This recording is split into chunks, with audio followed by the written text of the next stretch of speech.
I will call the regular meeting of the Oregon City Commission to order. We have a roll call, please. Commissioner Shaw. Here. Commissioner Pauly. Here. Commissioner Smith. Here. Commissioner Mangelberg is excused absence this evening, and Mayor Holliday. Here.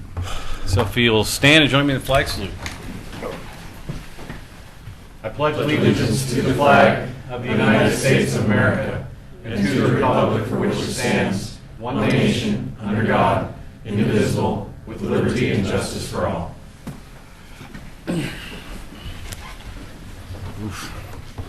Okay, so we actually have a presentation tonight. Mr. Lewis, the pavement maintenance utility fee, 5-year plan and financial assessment. Great.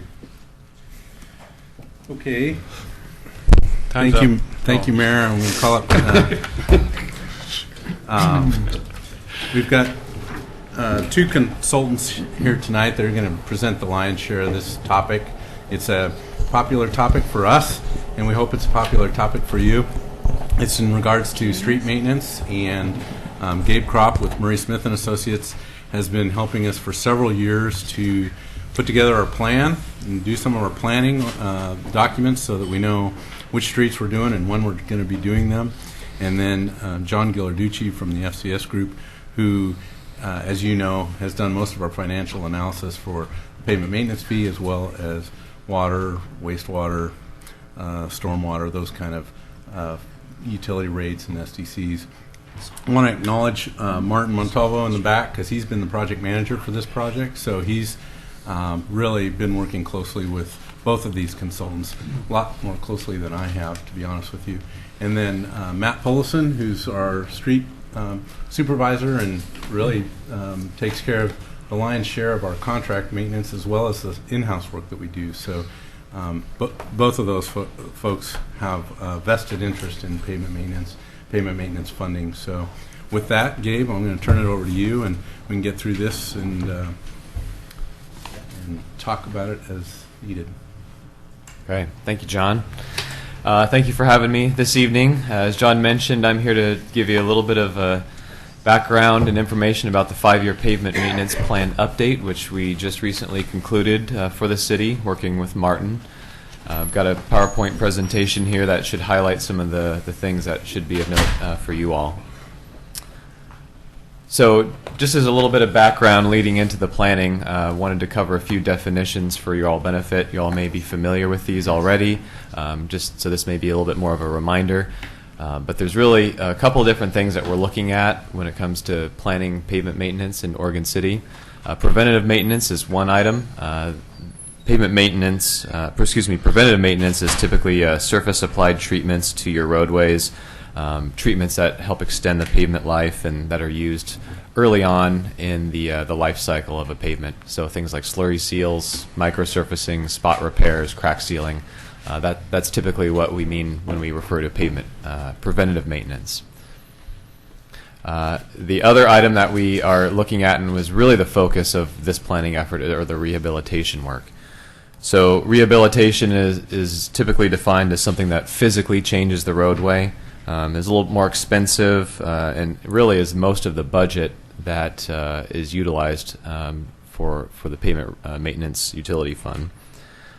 It's typically used later in the pavement cycle, so when pavements are a little bit older and need a little more work. Many of you have seen a graph probably like this one in the past. It is meant to depict what typically happens to pavement over time. It does pretty well for the first 75% of the life and then tends to degrade rather quickly after that. The goal in this case is what we try to do is get pavements more up in the good, fair territory so we don't have to worry about paying as much later on in the service life.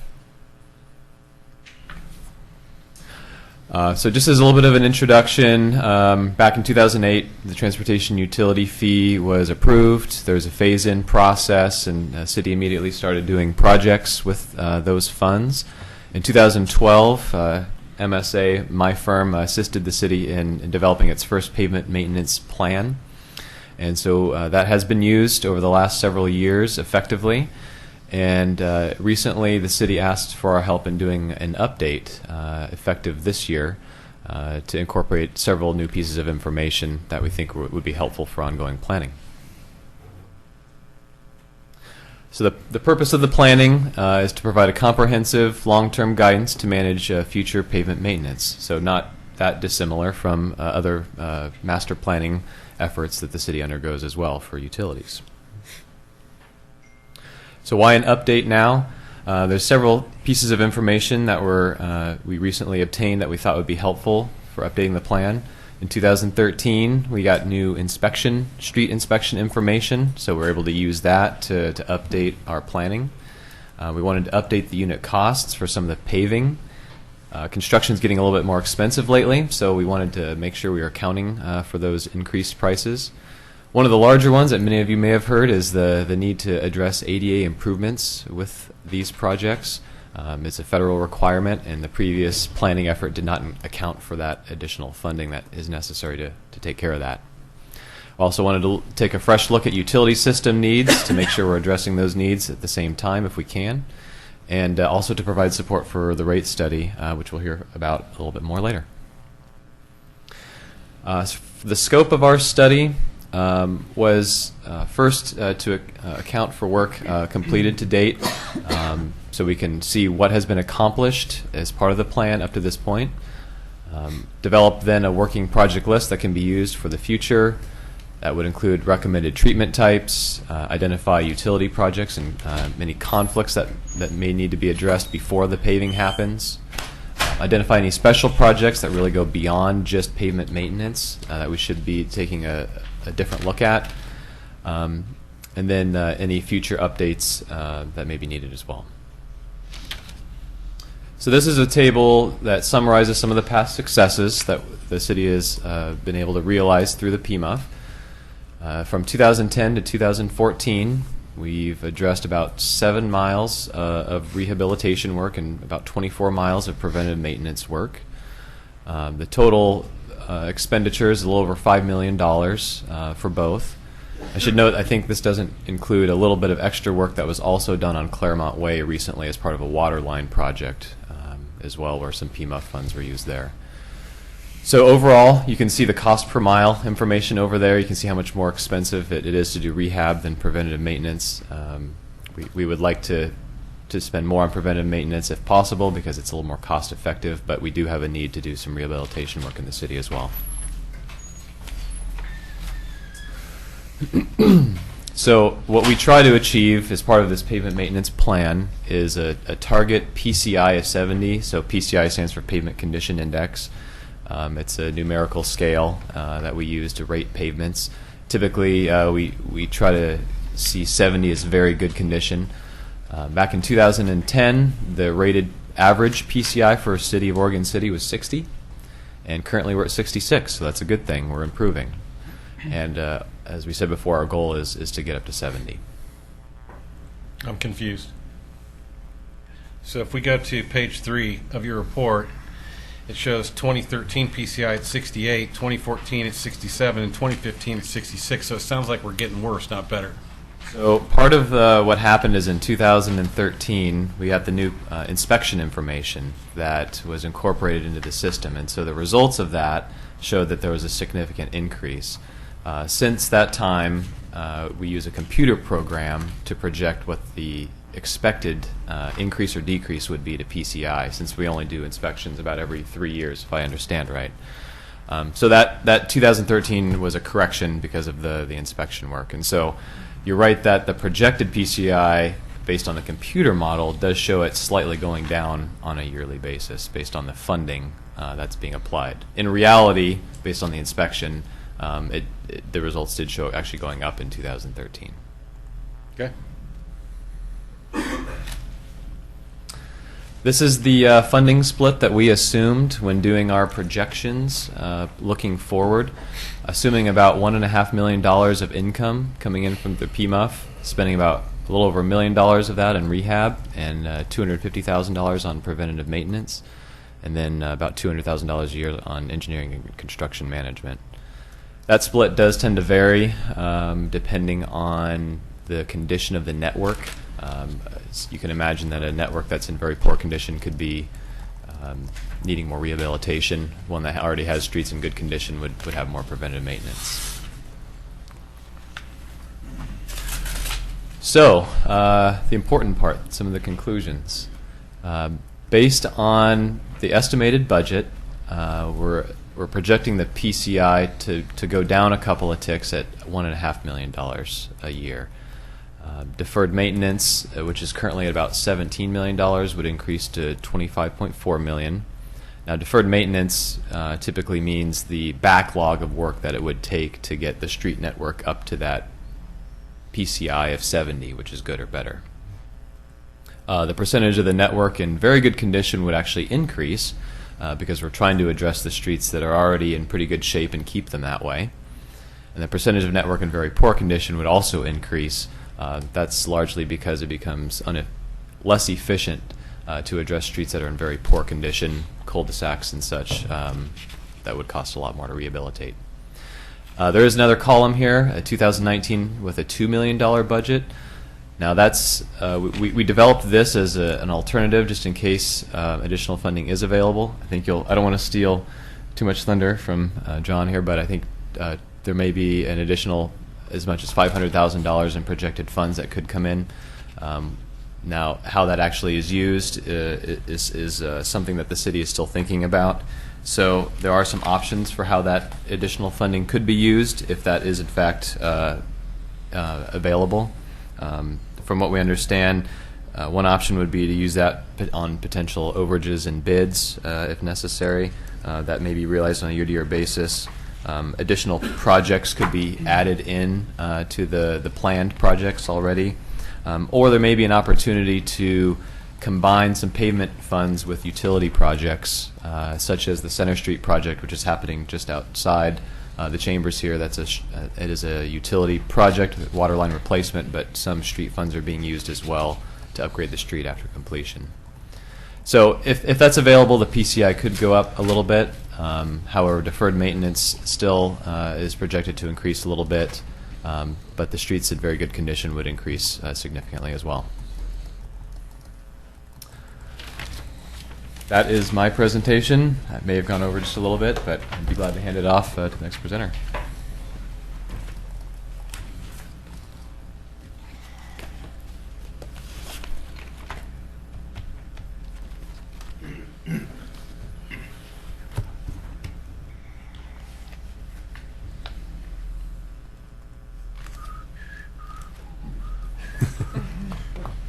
It's coming, I swear.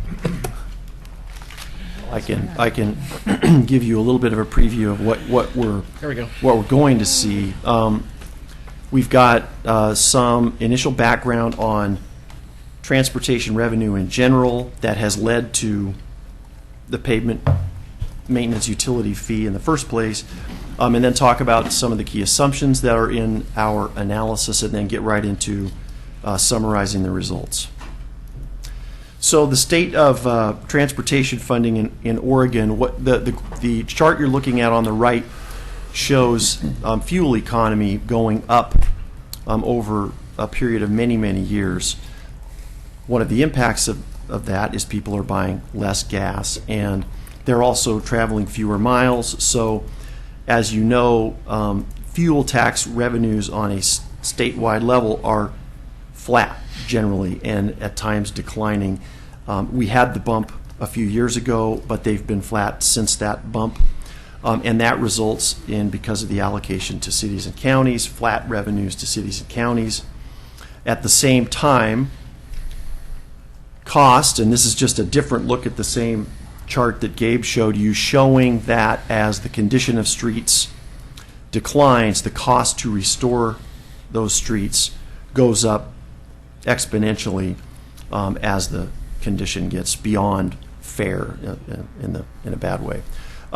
So we have costs and needs, if anything, at the same level or increasing because of inflation and the need to get the general condition of the streets up, while revenues, at least from the fuel tax allocation, flat or declining. As I mentioned, that's what led to the creation of the PMUF, the Pavement Maintenance Utility Fee. And the purpose of this work was to update that fee to support the results of the pavement management plan and that update. So when we look at doing a rate update like this, we have a number of goals. You've seen these before. Generating enough revenue to sustain the utility system so we're able to meet the financial obligations of the pavement maintenance utility. To charge only for services provided. And so the fee revenue has to be committed to pavement maintenance. To recover the costs equitably, we do that in the rate structure, which is based on trip generation. And then achieve other objectives like stable revenues from year to year and month to month, and maintaining enough of a cushion that if there's an emergency, you have money in the bank to handle it. The key assumptions that are built into our analysis, it's a 5-year analysis period. We have inflation based on CPI, personnel inflation to coincide with the city's estimates for forecasted personnel cost increases. That includes benefits. Capital cost increases based on ENR, growth from the Metro forecast, an operating fund reserve balance. These are all incorporated into the spreadsheet analysis that we use to forecast rates. The existing rate structure, which I'll show you a little bit more in detail, is based ultimately on trip generation by land use as determined by the ITE manual, which is the Institute of Transportation Engineers manual. We use that manual to group land uses into these 5 bins. I'm talking about non-residential now. And so they're not charged based on their precise ITE trip generation.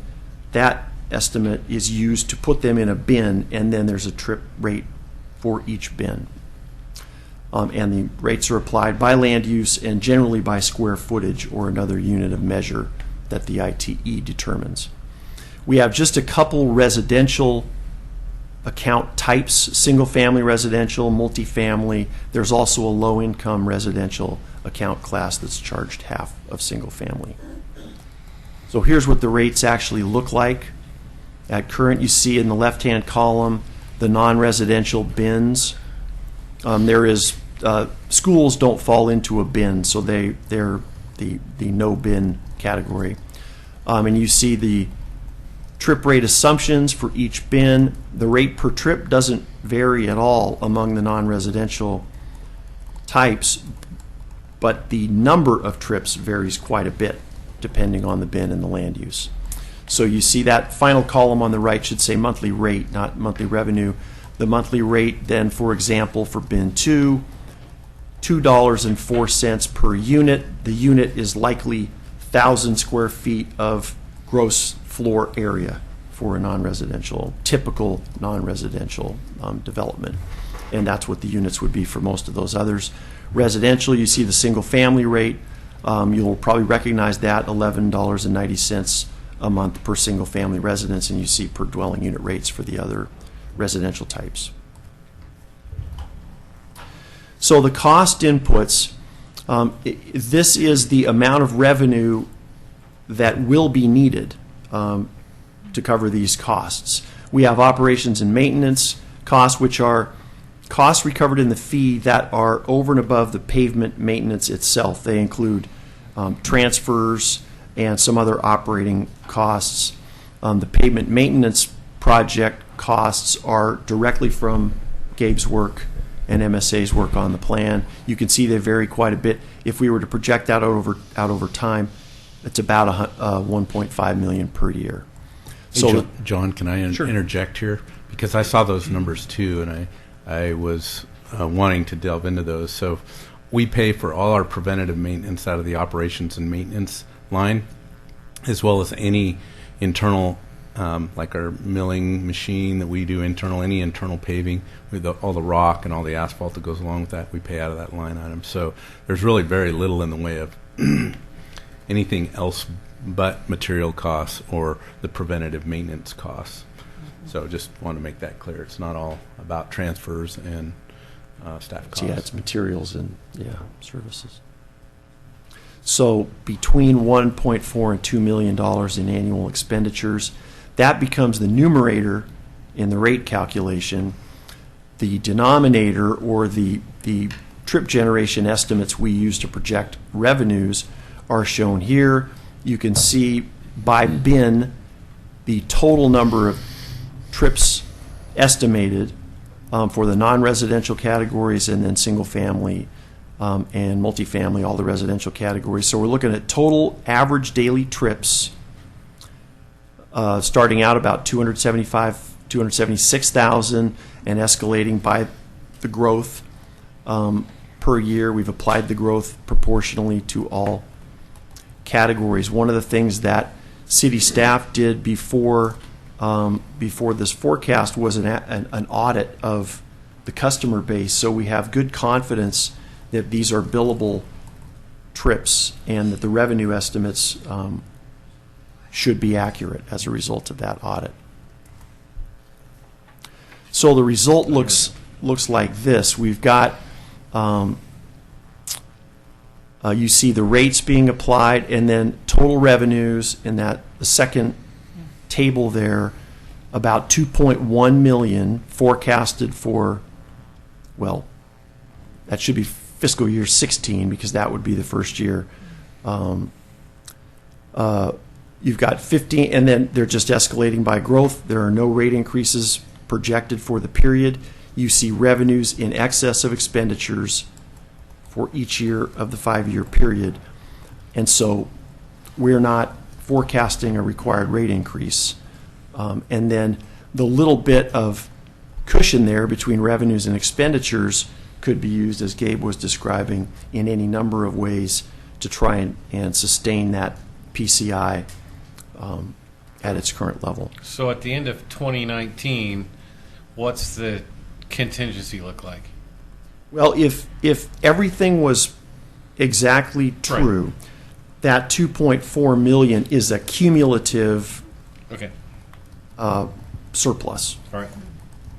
John, when you say no rate increases, I was under the impression that there was the annual rate increase of 3% that's programmed into that. Is that correct? Yeah, that's correct. So just so you know that. 3%. There's no Sorry, rate increases additional beyond rate what we do for increases. inflation. Yeah, sorry. Boil the frog. So do we want to talk, I guess I wanted to talk a little bit about that 2.39 You can say million, 2.4. 2.4 million. Yeah, I was tripping over that. So a couple things that that's over the 5-year period. That's close to $500,000 that it appears as though we're over collecting, and I want to make sure that it's clear that we've got a couple ideas. One is we reprogram that, and a lot of these numbers are based on some assumptions that we made for revenues that were, I think, our own projections before John had a chance to put his fingers in there and say, well, wait a minute, you're actually collecting more than that. So we projected more like 1.5 million, and it looks like we're closer to the 2 million. Is that correct, John? Yeah. So we've talked about doing a better job with the pavement condition index, trying to improve that beyond what we've already programmed in here. The other thing is we do have some special, what we call special projects that are much, for one, they Division Street is a really good example of that, where we really need a wider boulevard. So we've been doing some thin pavement. Malala is another example of that, where we really probably ought to reconstruct that street. But those are such massive projects that the question is do we save that money up and spend it, on one big project at the end of the 5-year period? Do we plug it in and do a lot of maintenance, including more preventative maintenance? How do we spend that extra $500,000 to keep our PCI at at an improved or better rate, and try to reduce some of those backlogged expenses. So I think that's just part of the program. And in our 5-year plan, we've got all these projects that were scheduled to be completed and funded. We've got a secondary list, like most of our capital plans, that was kind of an unfunded list. So we can quickly move those into the project planning on a yearly basis to continue to improve on those additional streets as well. So I don't see that as a surplus. I see that as a need. Of course you don't. It was a planning assumption that we had of 1.5 million. We didn't have the fiscal forecast. Martin, without a If you're going to talk, you got to talk into a microphone. I think I can cover that, though. I think the bottom line is we made the conservative assessment of the fees collected of 1.5 million, and it's closer to 2. Okay. Carol? So to clarify, any excess funds need to be used for pavement maintenance. They can't be used for other types of projects. Yes, that's true. The way the ordinance is written, that money is dedicated to pavement maintenance. I think it calls for transportation maintenance, and so we have allocated some of that money for the ADA ramps. That's another piece that's kind of been uncertain in the last couple of years as to whether or not we could do that. We've determined we can. So if you've noticed any of our projects, there's a lot more corner ramps that have been built so that wheelchairs can access those. And so that's changed some of our unit pricing, to be quite honest with you, because it means that we take those costs and work them into the full road overlay, and we have really kind of had to increase the unit price for pavement maintenance just to incorporate in the ADA ramps as well. Commissioner Smith? Oh, I thought you had something. No, I don't have anything. So Mr. Shaw? this is just information here this evening. Are we going to proceed with this, or This is just information. just update. information? So we're not, I'm a little curious. It's based on $15 a month per household, correct? Is that what I saw in here? $11.90 is the current rate per household. It's current right now is 11. Okay. One of the reasons why we're presenting this is the ordinance actually asks that we do a 5-year update, and so in that it wanted an audit. We think we've taken that audit to a higher level than maybe was originally intended, because we wanted to audit those commercial accounts and make sure we were collecting back in 2008 when we adopted that. Those came together pretty quickly. We found some changes that we needed to make, but overall, there was not revenue lost. It was just maybe one particular business got charged less than maybe they should have, and another one a little bit more. So we've been able to make some corrections there using staff in the finance department to help that along.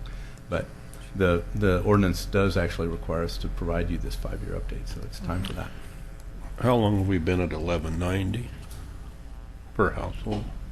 We had a 5-year ramp up that took us not to 11.90. I think it was programmed at 11.23. I want to say, or something like that. And then there has been the inflationary increases. So When did we start I this? think 11.90 was in July When did we start the pavement this fee? month. 2008. Was it 5? Yeah, it's 2008. Okay. Anybody else? Go ahead. We done? With that, That's all we've got. well, I guess the only other thing I'll say is that this is a very successful program. We think that it's if you drive other agency streets, we think our streets are in much better condition than many. But we still got a long ways to go. We've got older facilities. There are agencies that have a better average PCI than we do, so we'd like to strive for further improvement on that. But it's a successful program. People generally appreciate the work that's being done. And we've got some folks that are doing a great job managing it. I think Matt and Martin have done a good job, along with our consultant teams, to make sure we're spending that money. We do an annual report every year as well, which we also share with you, that talks about what we accomplished for that year and what the unit pricing is for that. So there's lots of details, if you'd like to, about our program. Well, good evening reading material, so feel free to check that out as well. Yeah. I don't have anything else to do, John. Thank you for another exciting Thanks. Yes. Put you right to sleep. Well, they kept it under an hour. You know, you got to give them credit for that. And it's a good program. Thank you. Thanks, guys. That's right. Everything's going well. So now we have a report from the Parks and Recreation Advisory Committee, their annual report. Mr. Archer. Mr. Mayor and Commission, here this evening are the Chair and the Vice Chair of the committee, Bob Burns and Sean Datchler. Welcome. Welcome. Thank you very much. I'm Bob Burns, and I am the current chair of the Park and Recreation Advisory Committee and a resident of Oregon City. We're going to present this report in 3 sections tonight. The first section will be an evaluation of the PRAC goals for 2014. The second section, a brief report on other related activities and events that we have participated in during the year. And a third, a report on the PRAC goals for 2015-16. And those goals are attached, and Sean is going to present those later. The first section then, the evaluation of goals for 2014. Number 1 had to do with the Wesley Lynn Park, and the goal was to identify funding for Phase 2 and complete development of the park. And of course, funds weren't available to complete the development, so we've continued that goal into the 2015-16 set of goals. Goal number 2 has to do with Clackamas RV Park and implementation of a master plan. And this topic was discussed at several of our meetings, after which a proposed master plan was recommended by our committee. We understand there's further work going on, but we did complete our goal, our part of that. Goal number 3 has to do with the Glen Oak and Filbert Run properties to complete a master planning process for these future parks. Our members attended several public meetings, after which master plans were recommended for both parks, and the public turnout for both park sites was excellent. In fact, we had the first meetings for both of those on the actual sites, and I know Commissioner Smith attended, and perhaps others as well. Goal number 4 has to do with the off-leash dog areas in city parks. And the goal was to implement off-leash dog areas on a trial basis. 3 parks for off-leash dog areas were recommended, and they were Park Place, Wesley Lynn, and Barclay. This topic was discussed in several committee meetings, after which the above parks were recommended on a trial basis. And currently, city staff is working on the process to implement the changes. Goal number 5 has to do with the Willamette Falls Legacy Project. And of course, our goal was to work with the city in any way appropriate in support of this project. This goal is continued in our goals for 2015-16, and we are aware it's a long-term venture, and we'll probably have this goal through the next few years. And there are several partners involved, not just our city. They include Metro, Clackamas County, the state of Oregon, Oregon City, and our new owners. Our members have toured the facility multiple times. We plan to do that more. And we've had update reports given by staff. And we're very pleased to hear a design team has been selected for planning the Riverwalk. And their work should begin soon. I've heard September, but you know better than I. Goal 6, end of the Oregon Trail Interpretive Center. Our goal was to work with the city in developing the end of the Oregon Trail Center. Progress here has been made on the facilities and grounds, especially the new stage constructed by the Oregon City High School construction class under the direction of Mr. Britt Tucker. Plans for parking for events have been greatly improved by gaining access to space at the nearby county offices. Goal 7 has to do with the Newell Creek Canyon. Once again, another long-term goal that we'll probably have on our goal set the next few years. But once again, PRAC is willing to support this goal in any way that is appropriate. We've attended planning sessions, and regular reports have been given by staff, and partners in this project are Metro, Clackamas County, the state of Oregon, and Oregon City. Goal number 8, Oregon City Parks Day. And the goal was that PRAC would host an Oregon City Parks Day in conjunction with a Movies in the Parks event. The event was held at Wesleyan Park, and we had an information kiosk, activities for children, food was served, and a raffle was held all prior to the movie. It was estimated that over 300 people attended. It was a very successful event, and we plan another Parks Day August 7th at Wesleyan Park, and we're in the midst of planning those activities now. And Government 9 is to become informed of the goals and initiatives of the Oregon City Commission so that we can cooperate and do our work in support of those. And they are also attached to this report, and that's to show the connection between our goals and the goals of the city. The next section has to do with other related activities and events. We took a tour of all the city park, most of the city parks, to familiarize members with the various parks. We've done that each year that I've been on the committee, and it's very helpful to see them all. Number 2, the Oregon High School construction class, under direction of Mr. Brett Tucker, has built facilities over the years in Wesleyan, Chapin, the end of the Oregon Trail, and the RV parks. Mayor at the time, Doug Neely, Scott Archer, and I made a presentation to Mr. Tucker at an Oregon City School Board meeting to thank him and his students for their work in our parks. The value of their work was estimated at over $1 million. It's just a great contribution to the city. The committee has worked on the park design for the new Carnegie Library, and recommendations related to the park were presented. The committee has received regular reports and followed progress of the following: the Pioneer Senior Center, the Aquatic Center, Mountain View Cemetery, Ermitinger House, deferred maintenance in the city parks, park hosts, the RV boat ramp, waterboard park, walking, biking trail issues, camping in city parks, plans for the Cove, and other things that I didn't list. But we've been engaged in a lot of information and discussions around these various issues. The sport of pickleball has recently been added to the list of activities in our parks, and representatives from the Oregon Pickleball Association requested space in one of our parks to initiate the sport. Hillendale Park was selected. The ribbon cutting was recently held, and Commissioner Shaw represented the city at that event. I think he got a paddle and got out on the court. I'm still trying to get in shape for that. Okay. This is a rapidly growing sport. It has special appeal for adults and seniors. Very active group, by the way.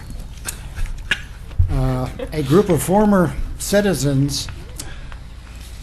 citizens guided by former PRAC member Mike Mitchell is forming the Oregon City Parks Foundation. This will be a 501c3 nonprofit foundation. It will have its own governing board and set its own mission and goals.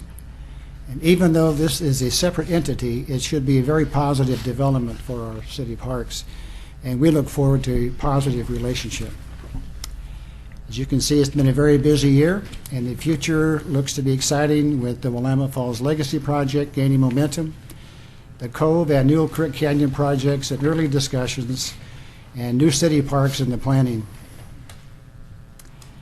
A major challenge, of course, will be securing the funding to support the growing operation and maintenance needs in our city parks.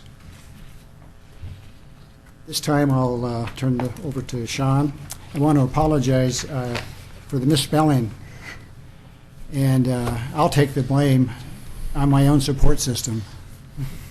And But you made up for it by going to the large type, though, Bob, so that was good. In recognition of our pickleball player? Yes. I put in an extra C and left out a T, but other than that, I got the rest of it right. Well, thank you. I'm Sean Dashler, and I first want to start off by thanking several commissioners. It's really neat to look out when we're sitting up there and seeing you at our meetings, because I know your time's valuable, and when we see you at our meetings, we know what we're doing is important. And sometimes when we look at these lists, it seems like we haven't been doing a lot. They drag on and on. But recently, there's been a lot of projects coming to a conclusion, and we really have staff members, but even Bob's leadership to thank for that. So I wanted to highlight a few things that are coming ahead in this next set of goals. One thing I think that you've been deeply involved in is deferred maintenance. Right now we have a $2 million shortfall in maintenance, and we're trying to work with Scott and come up with some of the priorities, what major items are more important than some of the others, and we can tick them off a little more quickly.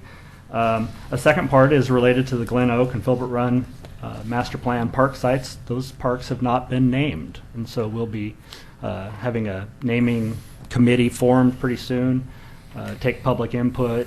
It'll go back to PRAC, and then we'll probably make a recommendation to you within next 6 to 9 months or so. So that's a really important piece on the agenda.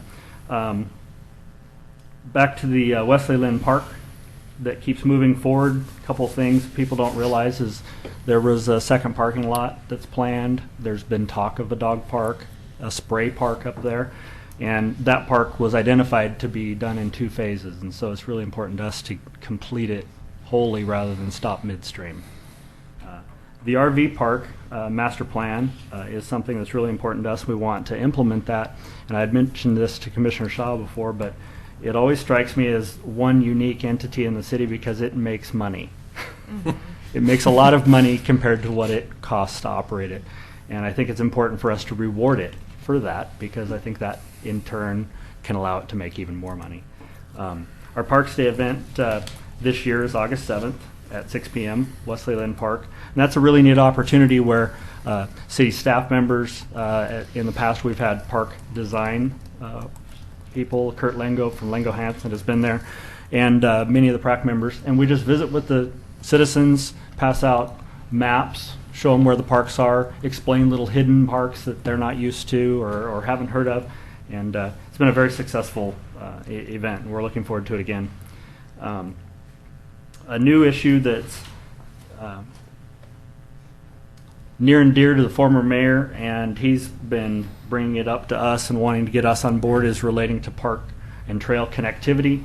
And I think the focus is to look further into properties such as public works properties, not just can this park connect to this park, but what other city-owned parcels are there, and how do all of those connect? So that's something we're looking ahead at.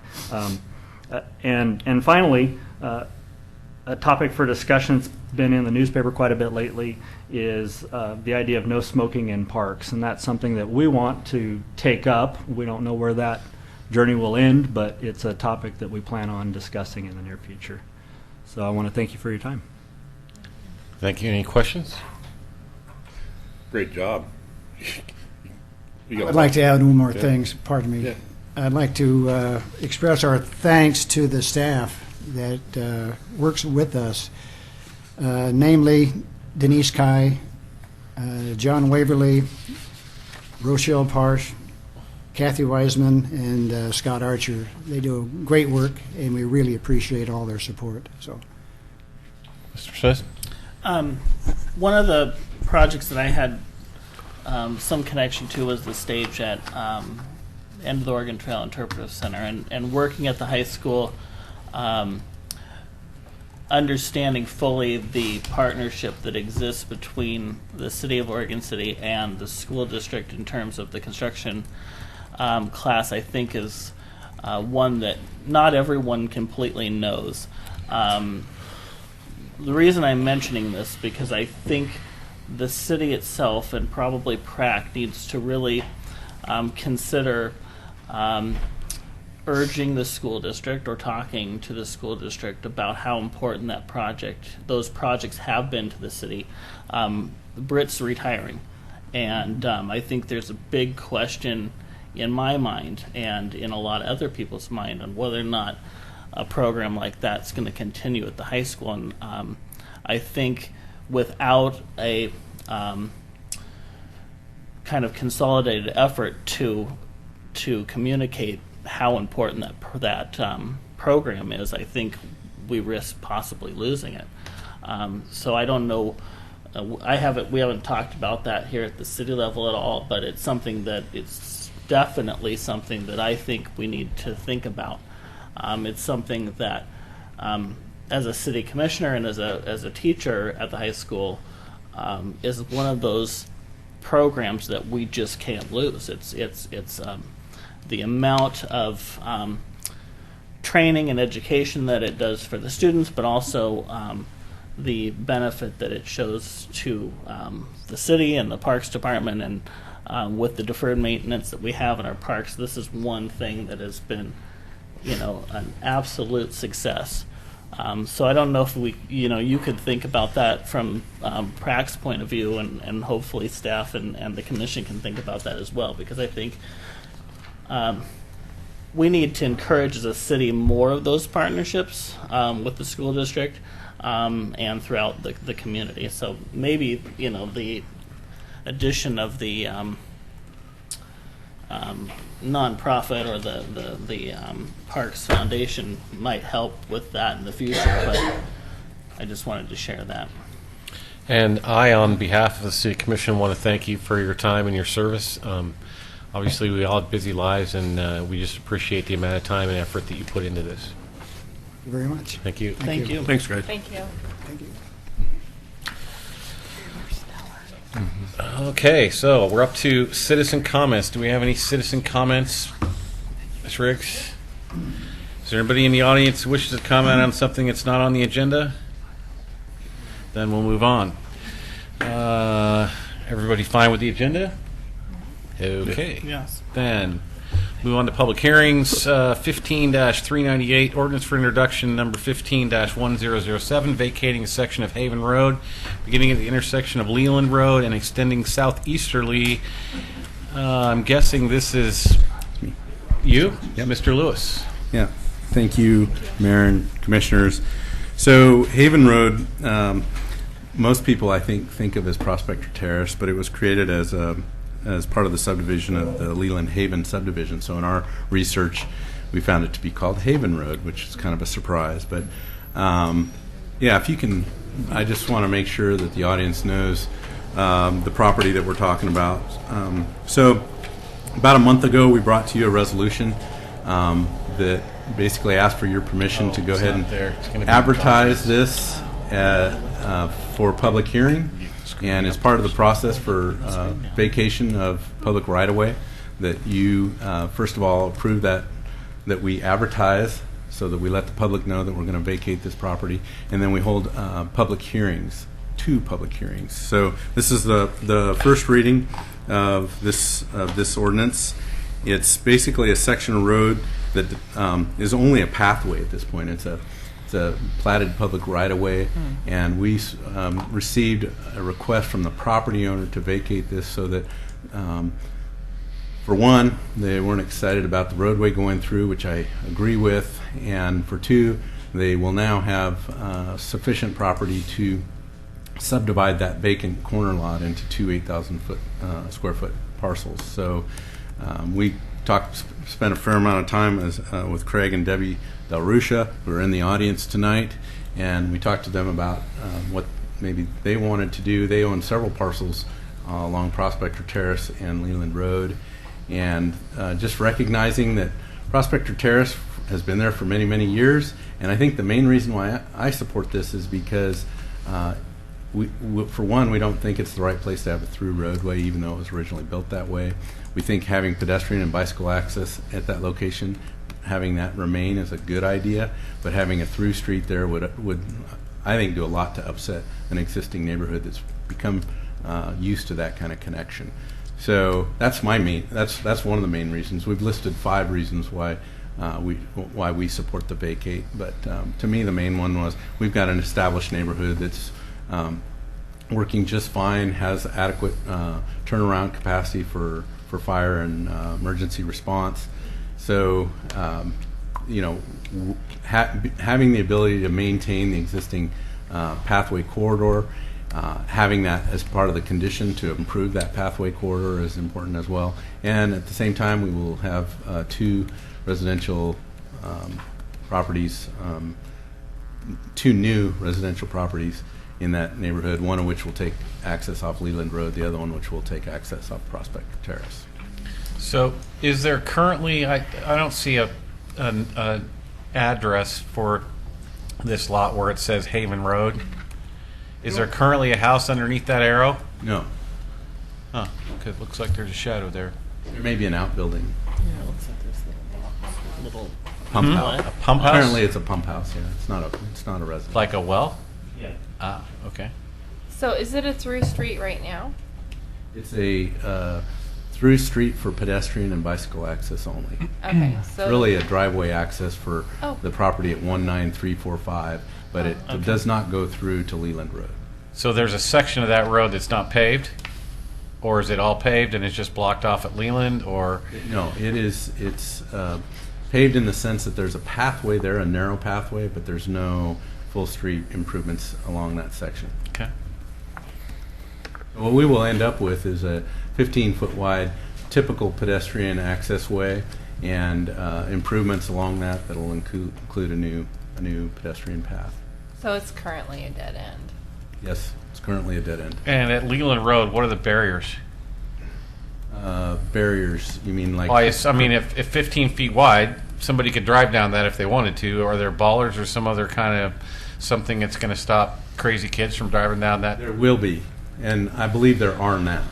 So not that my kids would have ever done anything like that. No. The idea would be to protect pedestrian and maintain no vehicular access there. So that would be required. The other thing is with the two residential homes at the corner, there's provisions for sidewalks along both Leland and Haven Road or Prospector Terrace. Nice. There will be the lot. The Del Ruches also own the lot at 19352, and that section also does not have sidewalks. So they've agreed to extend that sidewalk and make for a better pedestrian access that gets you to the pathway. Actually, there won't be sidewalks in front of, in the area that we're showing for vacate because there'll be a pathway there. But then on Leland Road there would be, and it would match other improved sections along Leland Road. So are there sidewalks at the Leland Road side of 19345? Not yet. Not yet. Okay. But there are down at, if you go down the street a little further, 19278 Carmelita Drive, just a little bit in our map, just down Leland Road a ways. Right. Two lots. There are sidewalks there. So as the other parcels along Leland Road further develop, they'll be conditioned to put sidewalks in. Okay. All right. I would entertain a motion. Oh, no, hold it. This is a public hearing, so I will open the public hearing. Is there... there is now. The ever-present Mr. Gifford. Good evening, Mr. Mayor and City Commissioners. My name is William Gifford, and I live in Oregon City. I was waiting for John to finish his laundry list of the reasons why this should be approved. You said there was one, and There was five, but there were five, but I heard one. I just wanted to make sure that one that I want the commission to remember is that by adding 2 new houses on that property, that's more tax income for the city as well. So I think that I don't see any downsides at all of this. It's just a win-win situation for the city, for the property owners, for the neighborhood. Thanks, sir. Thank you. Did the applicants want to say anything? We are here to answer questions. Okay. Any questions, anybody? If not, I will. Is there any further public comment? Then I will close the public hearing, and I will entertain a motion.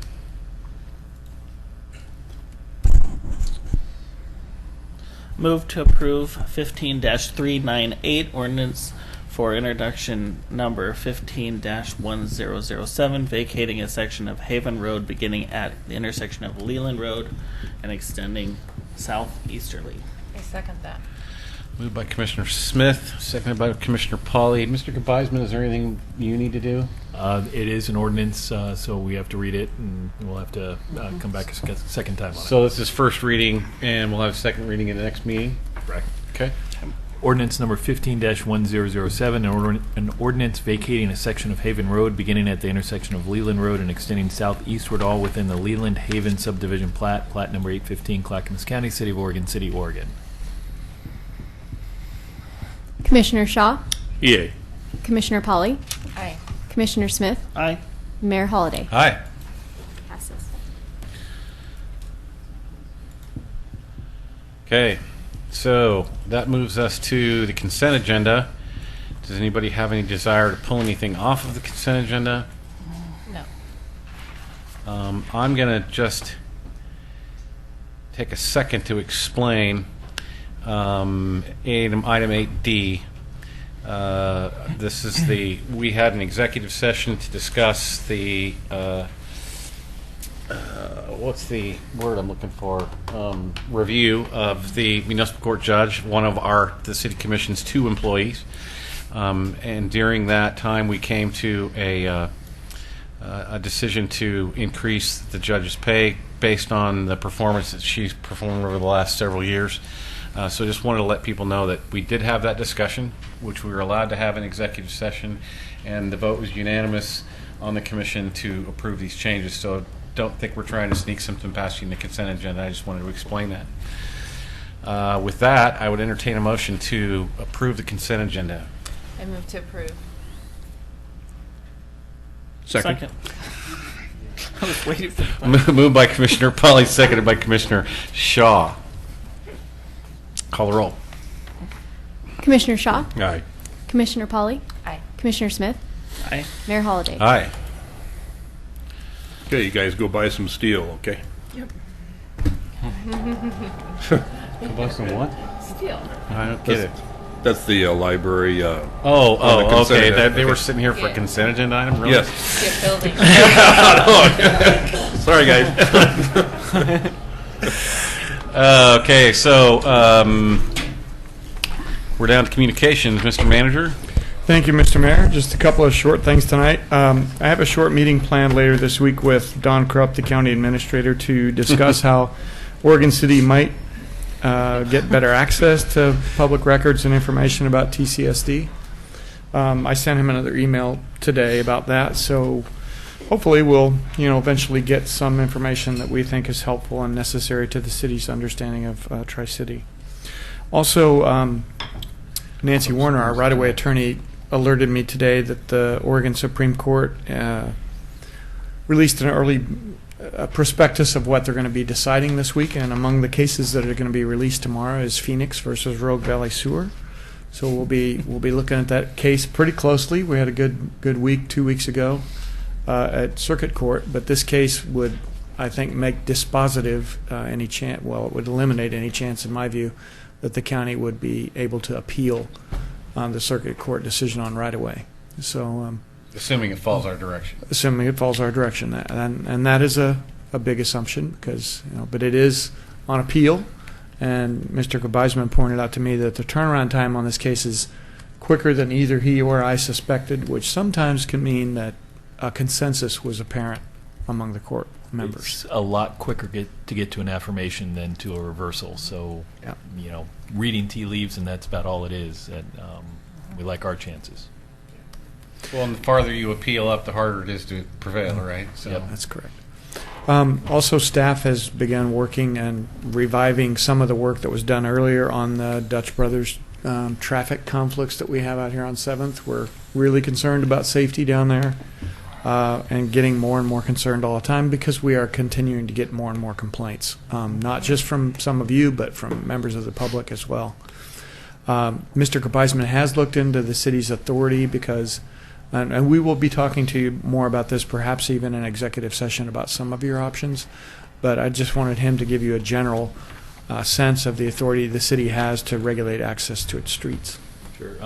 And basically, every property owner has the right to access public streets, but they don't necessarily get to choose where that access is. There's been a number of court cases that say you don't have a property right to a particular access, that a city, in the interest in safety, can move accesses around in ways that have significant impacts on businesses, and that those businesses aren't entitled to compensation. So there's a fair amount of police power to regulate accesses without compensation. There are other alternatives that the city can look at to deal with the impacts if the city chose to do so. But the overriding concern that I think the city should keep in mind is the safety of what's happening on those streets, especially given the railroad tracks that are right there. We do have this coming up on a future agenda for a work session, following your discussion at executive session. So we'll try to get some sort of solution. I forgot one other thing. I know Commissioner Smith was here back in 2009. The city, with ODOT, took some steps to try to address it, and there's some changes made to the access, and it pretty clearly hasn't worked to resolve the problem. So I just want to be clear, my point of view, and that is that we can't wait until somebody gets killed there before we do something about it, because not only does that put the city in some kind of a liability situation, I don't want to have to personally live with not having done something and having somebody get killed down there. So if we can work with the property owner amicably to resolve the situation, that's great. If not, the overriding public safety for me is way more important than any other kind of situation. That's all we have tonight for reports. Okay, Commissioner Smith, we'll start with you. Only have one thing. I just wanted to. I went to the Parks and Recreation program, summer program. What is the? I guess that's what we call it. I don't know if it has a different name anymore, but their day camp at the swimming pool. Which I've done occasionally. I've taken the Parks and Rec kids in the summer on walking tours and various things. So last week I went to the swimming pool and was there for probably 4 hours with 5 to 10-year-olds. It was awesome. It was so much fun. The thing that you forget when you I work with all ages, but it's been a while since I worked with the younger kids, since I was at Dornbecker. But after an hour they're hugging you and they love you, and it's just, that doesn't happen much at high school. But let's hope not. Okay. So anyway, I just want to say, out of the all of the counselors, the summer park counselors that were there, all of them were students of mine, except for one. Wow. So it was good to see them all. And just had a good time, talked about the city, talked about some history, told a few ghost stories, took them around the neighborhood, and had a blast. So I wanted to thank them for inviting me to go do that. And I think that's it. Commissioner Shaw? Just a couple things. Continuing our efforts on the library building committee, and also went to chamber this morning. That's it. There you go. Yeah. Polly? Was it mentioned about the additional state funding that Willamette Falls Legacy Project received? No, it Has wasn't. it been Why don't mentioned? you take that subject? Okay, $7.5 million.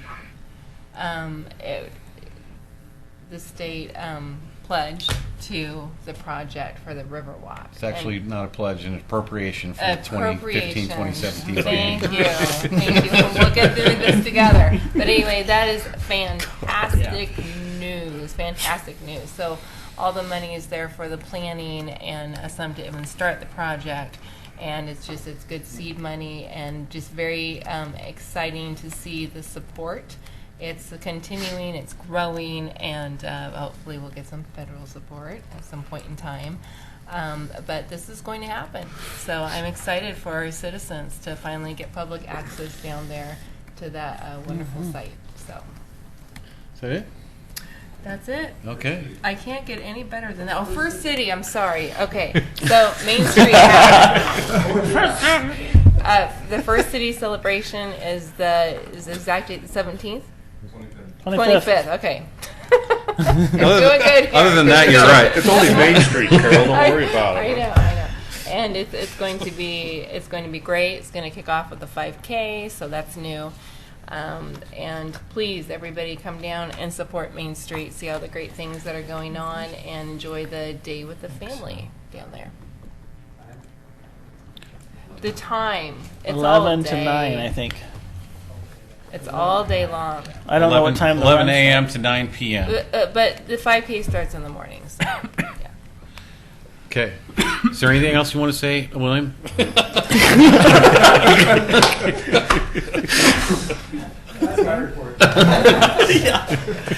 Okay, so I had the manager and I had a discussion with Happy Valley Mayor Lori Dreamer and Jason Tuck, the city manager of Happy Valley, talking about governance for Tri-Cities. And I know people are getting tired of hearing about this, but this is really one of the commission's prime goals in this 2-year biennium is to change the governance structure at Tri-City Service District. So we had a good meeting with those folks. We are continuing to meet with others.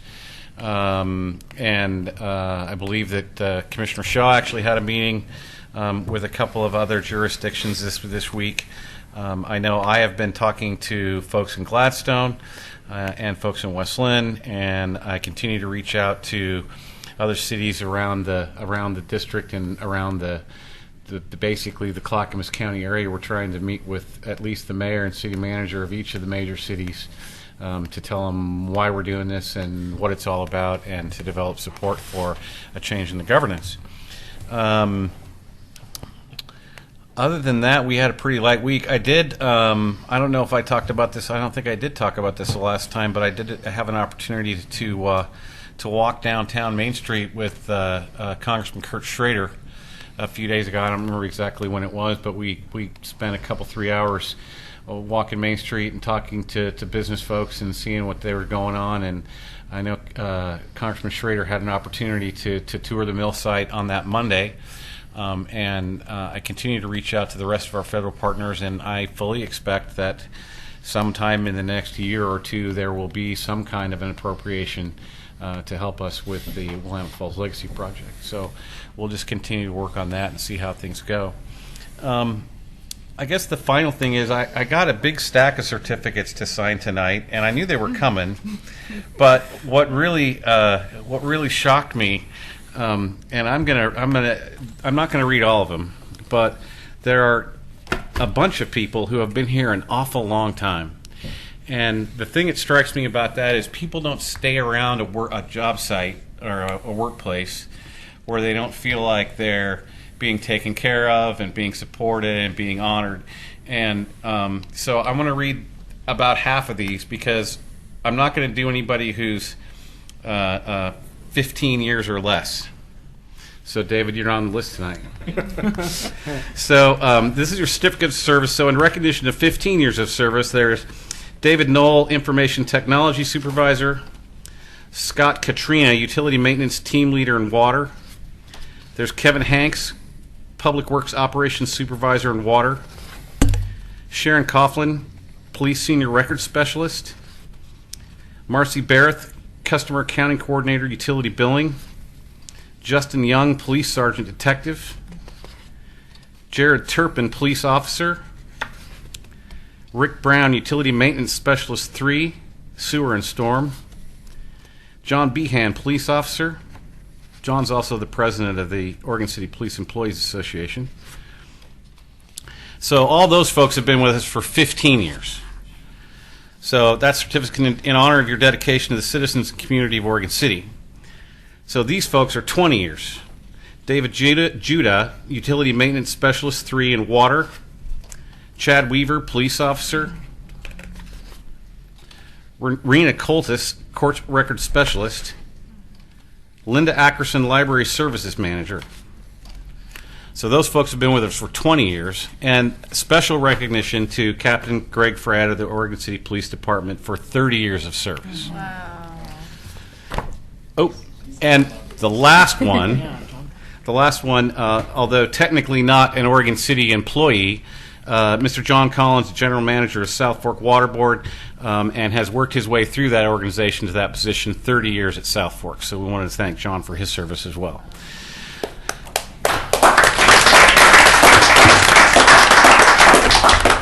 So with that, I think I'm done as well. So is there any